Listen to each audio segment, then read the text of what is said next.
We often undervalue the worn, the tired, and the broken, the things that we see as imperfect.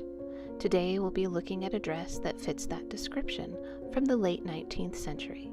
I'm Christine Cooper, and this is The Saucy Seamstress. I'd like to introduce you to Elphaba. Later we'll meet her sister Glinda. Both have condition issues due to the materials used and the way they were stored. Some evidence of this is a bit of old newspaper I found in Elphaba's sleeve. Never, and I repeat, never keep anything of value in a cardboard box wrapped in newspaper. Acid and ligand-free tissue is relatively inexpensive, though storage boxes of museum quality can be quite costly. Clear plastic bins, like the Sterilite brand, can be a more affordable option if they have the number 5 inside the recycle symbol and the letters PP below it. These plastics don't off-gas and will be safe to keep your clothing in for about 10 years. Elphaba is made of a silk damask. She's lined in taffeta in the skirt and behind the net panel, and the bodice is lined in cotton. She's trimmed with lace, net, and black satin. She has a short, folded collar that closes with a hook and eye. If we open the satin belt at the waist, we can then remove the net center panel, revealing a row of buttons that closes at the bodice. Most seams in the bodice have been finished. Someone took great care when creating this garment. The bodice is lightly boned at most of the seams to help it keep its structure, to keep the bodice from wrinkling or gaping at the waist. There is also tape running along the center back panels to provide added strength. I love finding Perspiration Guards in dresses. It makes the original wearer seem so much more real and human rather than just someone in a photograph or in a fashion print or plate. There are also tapes sewn in at the armstyes to support the garment during storage. The armstye is whipped for a finish. In the bodice, we can see stitching where the lace trim is attached in the front and the back.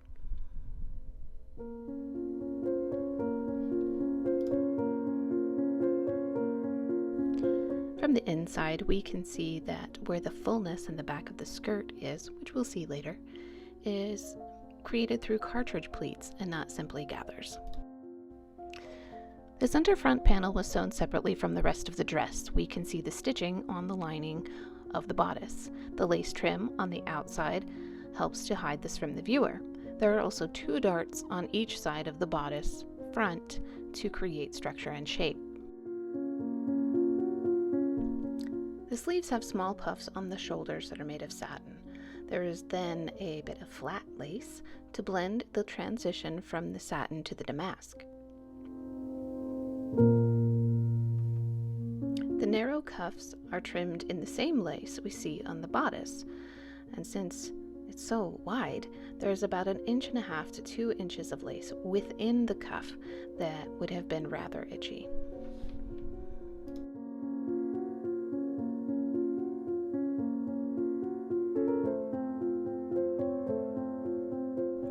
It can be difficult to imagine what she would look like on a body. She's far too fragile to put on a form, so I've padded out the bodice a little bit. The net from the center bodice continues down through the center skirt, with a loose damask overskirt that is open in the front. Here you can see how the bodice and skirt close with a placket below the waist. It's a little difficult to make out because of the damage to the taffeta lining. The skirt has multiple layers. There is the damask overskirt that is open in the front, though one side is missing, and all that is left of it is this piece, which I can't even figure out where exactly it goes by the shape of it. It would be the same on both sides. Under the damask is satin. The net is sewn into the skirt. All is lined in taffeta. The overskirt comes to a point in the front. Something about the angle of that seems very witchy to me. this dress has a lot of Wicked Witch of the West vibes. It's also September, and in my opinion, it's the beginning of spooky time. The satin is pieced on both sides, running on the bias from front to back, and it's just some weird shapes, and I love it. Historic costumers always say that piecing is period, but I think we forget that that doesn't just apply to a narrow portion of time. That runs all the way up through the 19th and early 20th centuries. The bottom of the skirt may have gotten wet or dirty and not have been cleaned properly. About 10 inches from the hem, the whole way around, the silk is crispy and very fragile. You can clearly see a line where the deterioration is worse than everywhere else. The hem of the net is lined in taffeta. There is another layer of taffeta, then a layer of horsehair interlining that is faced with taffeta, the hem of which has about a 3-inch row of pleats. All of this would create structure that would hold the hem out and away from the ankles and feet. The back of the bodice is simple in design, though highly structured with 6 panels. The lace trim continues around the back. It's stitched to the bodice on the underside, and then the lace is simply flipped over to hide the seam. The short collar is folded over and continues around the neck. You know, like a collar. After looking a little more closely at the sleeves, I noticed that they were also pieced, and I think I counted a total of 5 pieces per sleeve.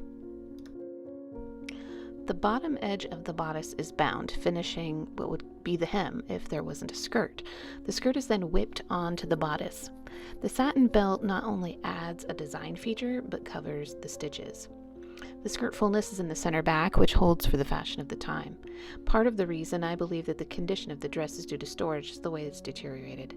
Silk tends to shatter on folds, but the center back of this gown has lots of folds where there are pleats. None of those areas are damaged like they are in the bodice, collar, and hem, places where there was stress and dirt. Don't put your clothes away dirty. The taffeta is in such bad shape because of the nature of its processing. Starting in about the 1870s, silk was weighted using chemical salts. This process weakens the silk and it shatters over time.